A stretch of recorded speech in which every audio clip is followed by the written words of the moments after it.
Selamat datang di channel Literatus. Bagaimana jika tidak ada kasus kopi sianida? Kali ini, mari kita berandai-andai, kira-kira apa yang terjadi jika kasus kopi sianida tidak pernah ada. Pertama, Krisnamurti, Heri Heriawan, dan Ferdi Sambo tidak akan naik pangkat. Ketika menangani perkara kasus kopi sianida, Krisnamurti menjabat sebagai kepala penyidik. Sebagai kepala penyidik, tentu saja ia berperan penting dalam rangka menentukan keberlangsungan sebuah kasus. Begitu pula dalam kasus kopi sianida, sebagai kepala penyidik, Krisnalah yang membuat kematian Mirna Salihin menjadi suatu perkara hukum. Bahkan, menurut Oto Hasibuan, Krisna sendirilah yang membujuk keluarga Mirta supaya mayat Mirna dilakukan otopsi abal-abal agar dapat ditemukan racun sianida pada lambung Mirna. Dalam kasus kopi sianida, Sambo belumlah memiliki pangkat apa-apa, bahkan dalam video yang beredar, ia dengan penuh semangat memohon kepada atasannya Krisnamurti untuk dinaikkan pangkatnya menjadi kombes. Sayang keluarga dan sukses terus bisa menjadi jenderal dan bisa mengkombeskan saya, Pak. Peran Sambo dalam kasus kopi sianida ialah sebagai bawahan Krisnamurti, selaku penyidik, yang notabene sebagai pihak yang mentersangkakan Jessica Wongso. Heri Heriawan pada waktu kasus kopi sianida, juga belum memiliki pangkat apa-apa. Pada waktu itu, ia sebagai wakil dari Krisnamurti. Kini, Jenderal Polisi berbintang 2 ini, menjabat sebagai Dirsidik Detasemen Khusus 88 Anti-Teror Polri. Terkait Heri Heriawan, masih terngiang di ingatan kita, tentang pengakuan Jessica Wongso, yang mengatakan Heri Heriawan menggoda Jessica dengan mengatakan bahwa Jessica adalah seleranya.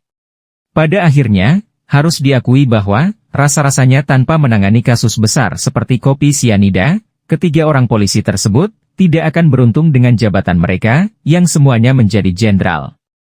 Mengapa demikian? Perlu diingat bahwa, menangani perkara besar, adalah prestasi gemilang bagi para polisi, dan setiap prestasi pasti bakal dihadiahi naik pangkat.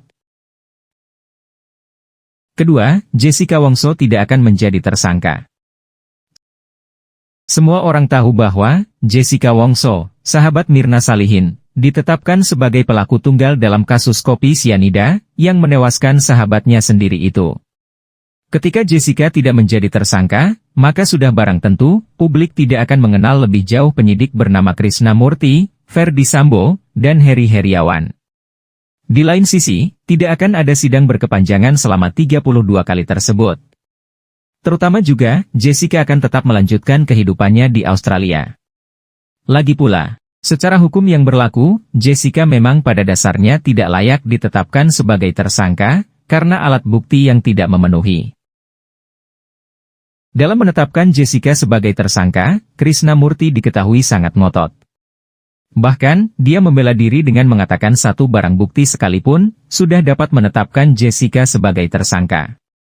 Yang disampaikan Kapolda itu normatif teorinya, bahwa dalam melakukan penangkapan minimal satu alat bukti itu sudah bisa dipenuhi.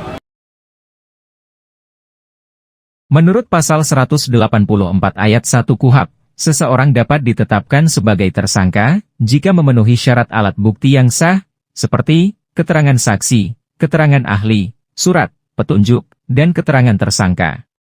Ketentuan pasal 1 angka 14 KUHP ini, kemudian disempurnakan oleh MK, melalui putusan MK nomor 21 tahun 2014, bahwa seseorang dapat ditetapkan sebagai tersangka, kalau sudah memenuhi minimal 2 alat bukti. Dalam keterangannya setelah menetapkan Jessica sebagai tersangka, Krisnamurti menyebutkan bahwa satu alat bukti sebenarnya sudah memenuhi unsur menetapkan seseorang sebagai tersangka. Bahwa dalam melakukan penangkapan minimal satu alat bukti itu sudah bisa dipenuhi. Padahal, alat bukti ketika menetapkan Jessica sebagai tersangka, tidaklah jelas. Sedotan alias pipet yang digadang-gadang bukti kunci, malah hilang di telan bumi. Apakah pipet itu ada sekarang? Pipet tidak termasuk dalam barang bukti yang disita. Hilang yang mulia. Hilang. Begitu pula celana jeans Jessica, yang hilang di telan bumi. Keterangan Krisnamurti ke awak media, terkait alat bukti juga sangat memalukan. Bagaimana mungkin, satu bukti sudah dapat menetapkan seseorang sebagai tersangka? Sementara menurut pasal 184 ayat 1 KUHP, harus minimal 2 alat bukti. Hal seperti ini tidak dapat dipungkiri mendatangkan kecurigaan publik, karena penetapan Jessica sebagai tersangka sepertinya sangat dipaksakan. Ketiga, Edi Darmawan, ayah Mirna, tidak akan pernah dikenal publik. Tidak boleh ditolak bahwa, awal mula kasus kopi sianida bergulir, publik sangatlah berempati dengan Edi Darmawan, ayah Mirna. Publik menjadi terperangkap di dalam opini yang dibangun Edi Darmawan. Terutama sekali, soal Jessica yang ia gaungkan sebagai pembunuh berdarah dingin. Bahkan, masih terngiang di ingatan kita bahwa, Edi yang profesinya sebagai pengusaha mendadak menjadi detektif. Hasilnya adalah, ia sampai menunjukkan barang bukti botol sianida, yang katanya sebagai wadah tempat Jessica menyimpan racun sianida. Karena publik sudah tergiring opininya oleh Edi, maka pada waktu itu, banyak sekali yang percaya. Padahal, itu hanyalah bualan busuk Edi. Selain itu, publik juga kerap menyaksikan sikap temperamen dan sombong Edi, baik di persidangan, maupun di luar persidangan. Sekali lagi, semuanya itu dimaklumi publik, karena pada dasarnya publik sudah terpengaruh opini sesat Edi. Ketika tidak ada kasus kopi sianida, sudah pasti kita tidak mengenal namanya Edi Darmawan, ayah Mirna Salihin, yang selalu arogan dan bersikap bak pahlawan. Publik tidak akan melihat wajah Edi di layar kaca. Publik juga tentu tidak pernah tahu bahwa Edi nunggak gaji karyawannya. Keempat, tidak akan ada panggung untuk Profesor Edi. Sebagaimana diketahui bersama, Profesor Edi adalah salah satu profesor muda yang memiliki intelektual mapan. Ia harus diakui sebagai salah satu dari sedikit orang yang memiliki kemampuan intelek mumpuni. Tidak heran, selama karirnya sebagai akademisi, ia telah 800-an kali menjadi saksi ahli. Profesor Edi juga kental dikenal publik sebagai saksi ahli kasus kopi sianida, yang paling getol menyuarakan bahwa Jessica Wongsolah pelaku pembunuhan terhadap Mirna Salihin. Kita sebaiknya perlu sadar bahwa kasus kopi sianida adalah panggung pertunjukan untuk Profesor Edi. Ketika kasus ini bergulir di pengadilan, Profesor Edi memainkan peran yang amat penting. Ia bahkan banyak sekali membuat terobosan hukum pidana baru, yang sebenarnya di luar akal sehat hukum pidana. Katakanlah, Profesor Edi katakan, pembunuhan tidak perlu motif, bisa saja orang membunuh tanpa motif. Ada komentator yang mengatakan bahwa pasal pembunuhan berencana itu membutuhkan motif. Itu menyesatkan. Sekali lagi itu menyesatkan dan memberikan distorsi informasi. Saya tegaskan bahwa jangankan pasal 338, pasal 340 tentang pembunuhan berencana itu sama sekali tidak membutuhkan motif.